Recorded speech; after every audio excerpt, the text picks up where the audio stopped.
Selamat datang kembali di pembahasan mendalam kita. Ya, halo. Kali ini kita akan coba bongkar lagi ya beberapa topik penting dari sumber-sumber yang sudah Anda bagikan. Siap, kayaknya banyak yang menarik nih. Betul, kita mulai dari Intel, ada pergantian pimpinan di sana.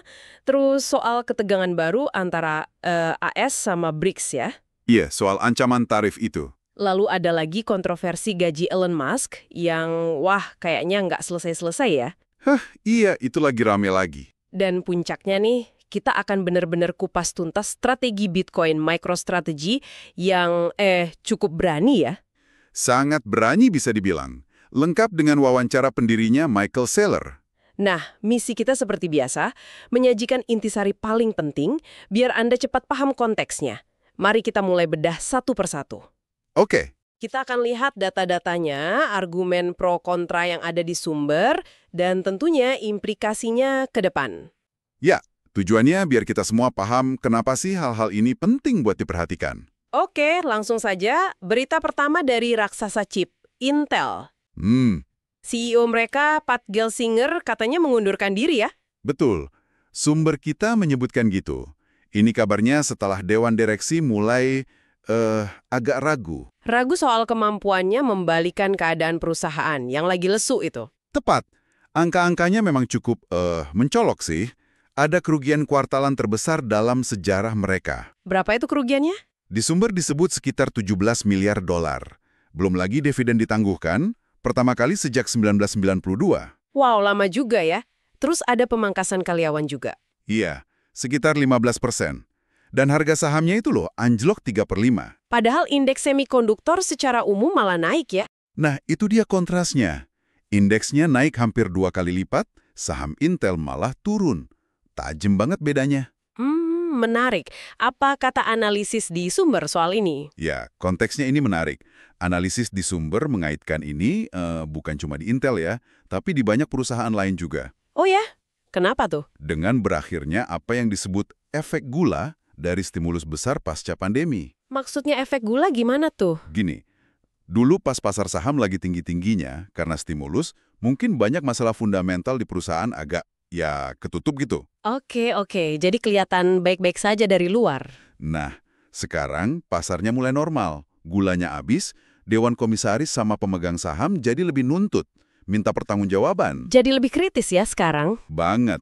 Malah ada catatan di sumber, tahun 2024 ini rekor jumlah CEO perusahaan publik AS yang didepak. Berapa banyak? Ada 119 orang. Naik 3 kali lipat dari 2017. Ini sinyal kuat ke arah akuntabilitas yang lebih ketat di level puncak. Pergeseran yang signifikan ya? Iya. Sumber juga nyinggung perlunya evaluasi CEO yang lebih independen, lebih objektif dari Dewan. Biar nggak terlalu dekat sama manajemen gitu ya? Betul. Malah ada usulan soal batasan masa jabatan anggota Dewan juga buat jaga independensi itu. Menarik. Terus ada spekulasi soal Intel jadi perusahaan privat. Iya. Take private. Ini karena kepemilikan sahamnya kan mayoritas dipegang institusi besar kayak Vanguard, BlackRock, State Street. Take private itu maksudnya gimana persisnya? Take private itu artinya perusahaan yang tadinya sahamnya diperdagangkan bebas di bursa, kayak Inter sekarang, Iya. itu dibeli kembali oleh investor swasta atau grup ekuitas swasta. Jadi sahamnya nggak publik lagi. Tujuannya apa biasanya? Macam-macam sih. Seringnya buat restrukturisasi perusahaan tanpa harus pusing sama tekanan laporan kuartalan ke publik. Lebih bebas geraknya. Paham. Oke, kita geser sedikit ya ke isu geopolitik. Boleh. Soal BRICS ini ya. Iya, ada laporan soal ancaman Presiden terpilih AS, Donald Trump, ke negara-negara BRICS. Wah, ancaman apa lagi nih? Sumber kita bilang, Trump mengancam tarif 100% buat barang dari negara BRICS. 100%? Itu tinggi banget. Iya, kecuali mereka komitmen penuh pakai dolar AS sebagai mata uang cadangan utama. Dan berhenti cari alternatif lain. Ini BRICS yang sekarang anggotanya udah nambah itu kan ya? Betul, udah ada Iran, Mesir, Ethiopia, sama UEA juga selain anggota lama. Nah, analisis di sumber soal ini gimana? Apa dampaknya kira-kira? Justru analisisnya bilang, ini bisa jadi bumerang buat AS sendiri. Oh ya? Kok bisa? Padahal dolar kan dominan banget. Ya, dolar emang dominan, kuasai 58% cadangan global, penting buat sanksi, pengaruh suku bunga segala macam, Tapi ancaman kayak gini, menurut argumen di sumber, malah bisa mendorong BRICS Jadi lebih serius cari alternatif. Nah, itu dia. Apalagi dengan anggota baru yang mungkin punya agenda beda. Tadinya ide mata uang BRICS mungkin kurang realistis, kecuali buat Rusia mungkin ya. Yang kena sanksi berat itu. Betul, ancaman ini malah bisa kasih mereka dorongan baru buat yuk kita seriusin ini. Jadi malah kontraproduktif ya? Bisa jadi. Terus muncul pertanyaan menarik di sumber. Apa sih ancaman sebenarnya buat dominasi dolar? Bukan BRICS atau Euro gitu? Sumber berspekulasi, mungkin bukan mereka. Tapi justru dari aset digital kayak Bitcoin. Wah, kenapa Bitcoin? Karena premis dasar Bitcoin kan dibangun di atas potensi kelemahan atau kegagalan mata uang fiat jangka panjang. Jadi ancaman dari arah yang nggak disangka-sangka ya? Ironis memang, tekanan malah bisa memicu perlawanan ya, dinamikanya menarik. Banget. Nah, ini nyambung nih ke saga berikutnya yang juga penuh drama. Paket gaji Elon Musk di Tesla. Ah, iya, ini lagi. Kenapa lagi sekarang? Sumber kita melaporkan, hakim di Delaware itu kembali membatalkan paket kompensasi 50 miliar dolar buat Musk. Loh, bukannya pemegang saham udah setuju lagi? Yang kedua kali kan ini? Nah, itu dia masalahnya. Udah disetujui 2 kali, tapi hakim tetap bilang batal. Waduh. Jadi apa inti masalahnya menurut sumber? Kok bisa gitu? Intinya, ini kayak ada benturan 2 prinsip hukum gitu, tata kelola perusahaan. Prinsip apa sama apa? Satu sisi, hak pemegang saham. Kan mereka pemilik perusahaan, ya harusnya berhak dong nentuin gaji manajemen. Iya, logisnya gitu.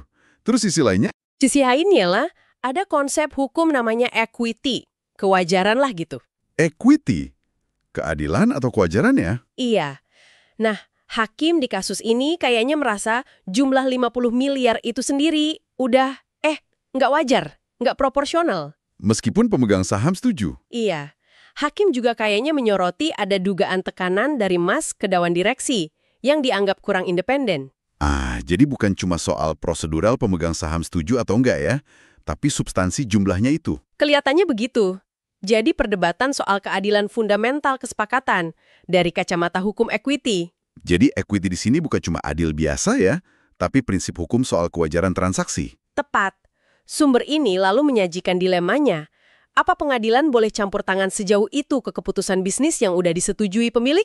Atau memang perlu ada batas kewajaran?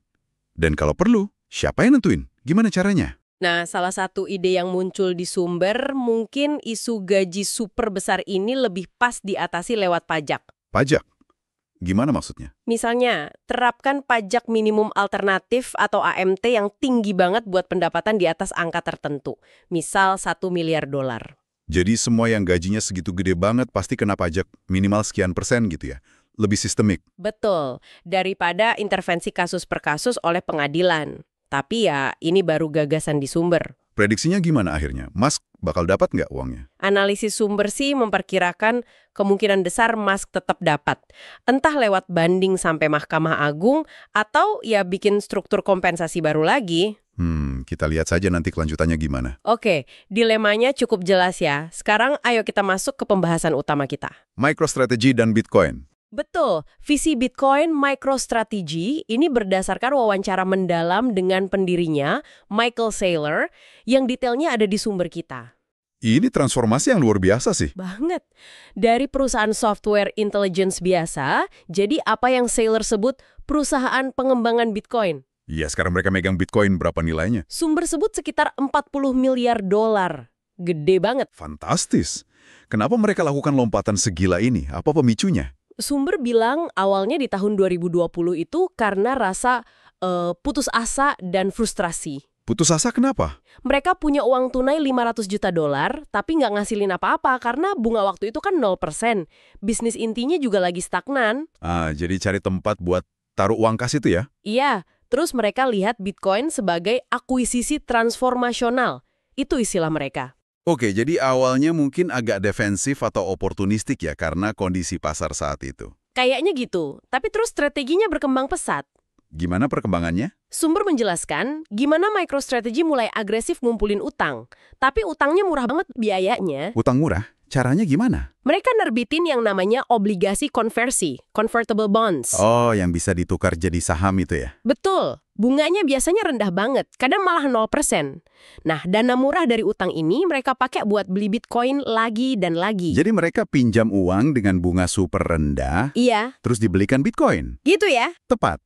Dan fase strategi terbarunya, ini menurut penjelasan Saylor di Sumber, lebih canggih lagi. Lebih canggih gimana? Mereka sadar kalau keunggulan unik MicroStrategy itu bukan lagi softwarenya, tapi Tapi, kemampuan mereka untuk mensekuritisasi Bitcoin. mensekuritisasi. Maksudnya apa tuh? Artinya, mereka bisa bikin dan jual produk investasi, bisa utang, bisa saham yang nilainya itu didukung atau dijamin sama cadangan Bitcoin besar yang mereka punya. Wah, jadi kayak bikin produk keuangan berbasis Bitcoin gitu ya? Kurang lebih begitu. Dan ini menarik buat berbagai jenis investor. Ada yang mau exposure ke volatilitas tinggi Bitcoin, ya beli saham MSTR. Yang volatilitasnya lebih gila lagi dari Bitcoin ya? Iya, bisa 100-150% katanya.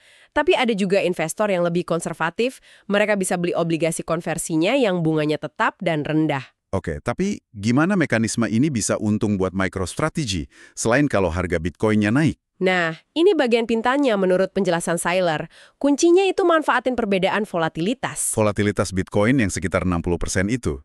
Iya, sama volatilitas saham MSTR yang lebih tinggi lagi, 100-150%. Volatilitas tinggi ini bikin mereka bisa nerbitin obligasi konversi tadi dengan bunga sangat murah. Kenapa bisa murah? Karena ada pemain di pasar modal, sebut aja arbitrager, mereka lihat peluang di sini. Peluang apa? Mereka beli obligasi konversi MicroStrategy yang murah itu, tapi di saat yang sama, mereka short selling saham MSTR. Jual kosong sahamnya ya, bertaruh harganya bakal turun. Betul. Dengan melakukan keduanya, mereka bisa kunci keuntungan dari selisih ekspektasi pasar terhadap volatilitas obligasi sama sahamnya.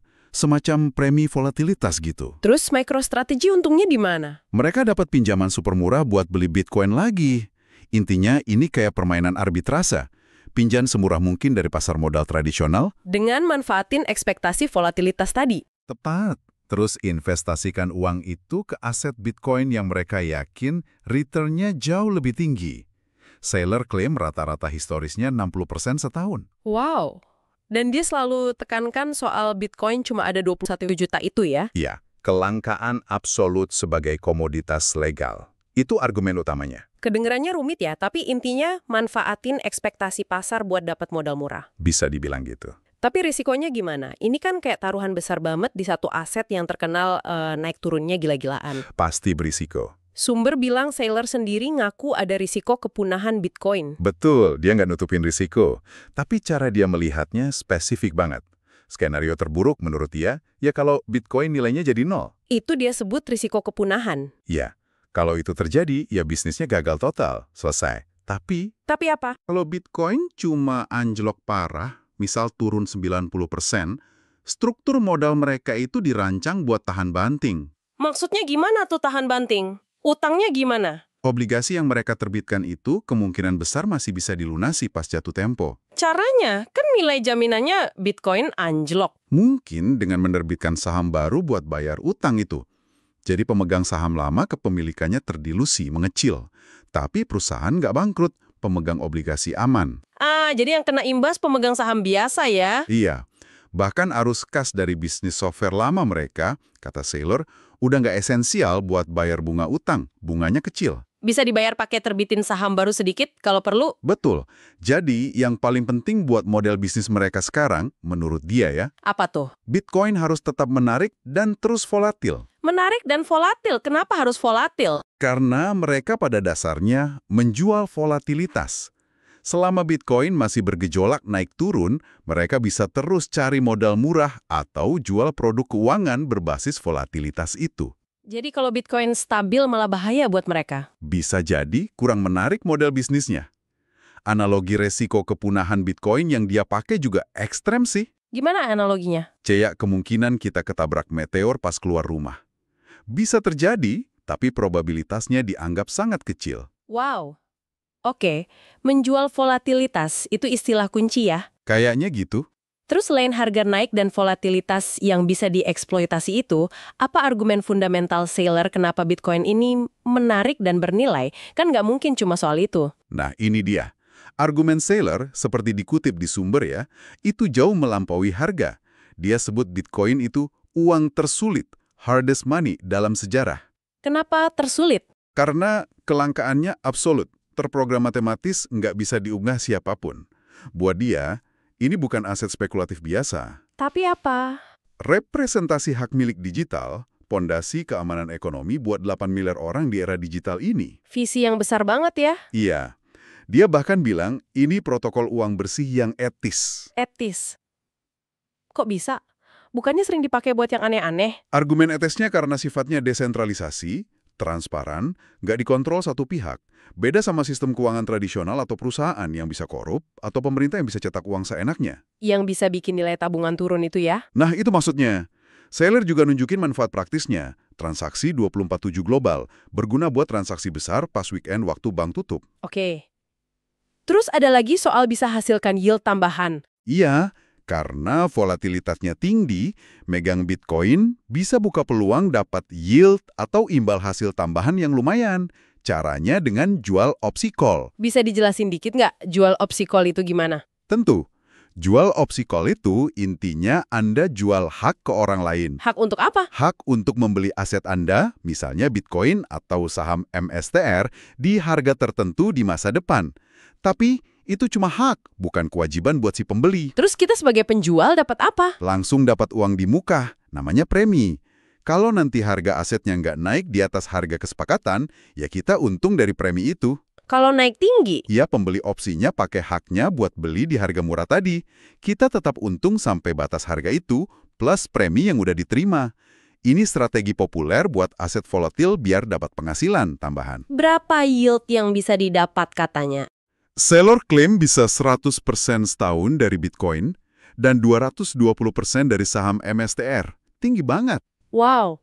Jadi misinya sekarang apa dong si Saylor ini? Dia bilang, misinya nyebarin energi ekonomi baru ini ke seluruh dunia. Kayak dulu listrik atau api disebarkan buat majuin peradaban. Analogi yang kuat ya. Menarik juga nih sumber kita nyebut saran spesifik Saylor buat pemerintah AS. Oh ya? Apa sarannya? Dia saranin AS jual cadangan emasnya. Jual emas. Terus uangnya buat apa? Buat beli sekitar 20% dari total pasokan Bitcoin. 20%. Itu banyak banget. Iya. Terus satu lagi, dorong AS segera bikin aturan standar buat stablecoin yang didukung dolar AS. Stablecoin. Apa itu? Stablecoin itu jenis kripto yang nilainya dirancang stabil, biasanya dipatok ke dolar AS. Jadi satu koin nilainya selalu diusahakan setara $1. Tujuannya apa dia saranin itu? Biar dolar AS bisa tetap dominan di sistem keuangan digital global yang lagi tumbuh pesat ini. Itu menurut dia. Oke, jadi setelah kita jelajahi semua ini dari Intel, BRICS, Tesla, sampai MicroStrategy, apa ya intisari utamanya yang bisa kita petik dari sumber-sumber hari ini? Yang paling terasa buat saya sih, ini kayak ada perpaduan atau mungkin benturan ya. Antara sistem yang udah mapan. Sistem mapan kayak ekspektasi kinerja korporasi, aturan main geopolitik, tata kelola perusahaan gitu ya? Betul, benturan dengan munculnya kekuatan-kekuatan baru yang disruptif, yang mengganggu tatanan lama. Dalam kasus ini diwakili paling kuat oleh Bitcoin dan visinya Saylor itu ya? Iya.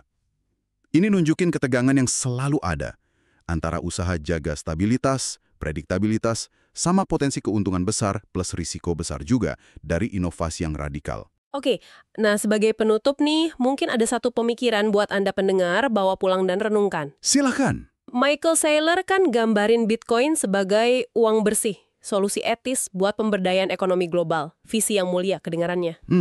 Tapi di sisi lain, kita juga sering dengar kritik soal Bitcoin. Meskipun nggak spesifik di sumber kita hari ini ya. Ya. Soal volatilitasnya yang ekstrim, yang bisa rugikan investor kecil. Iya, betul. Isu konsumsi energi penambangannya juga sering disorot. Dan potensi penyalahgunaannya buat aktivitas ilegal. Nah, pertanyaannya buat Anda. Bagaimana Anda secara pribadi menimbang klaim manfaat besar dari Saylor ini dengan berbagai potensi resiko dan kritik tadi? Pertanyaan yang bagus. Nggak ada jawaban mudah ya. Dan mungkin lebih mendasar lagi, di luar grafik harga yang naik turun, itu apa sih sebenarnya yang bikin sebuah aset, entah itu saham, emas, properti, atau Bitcoin, benar-benar terasa bernilai atau menarik bagi Anda pribadi? Nah, ini refleksi yang menarik buat kita semua.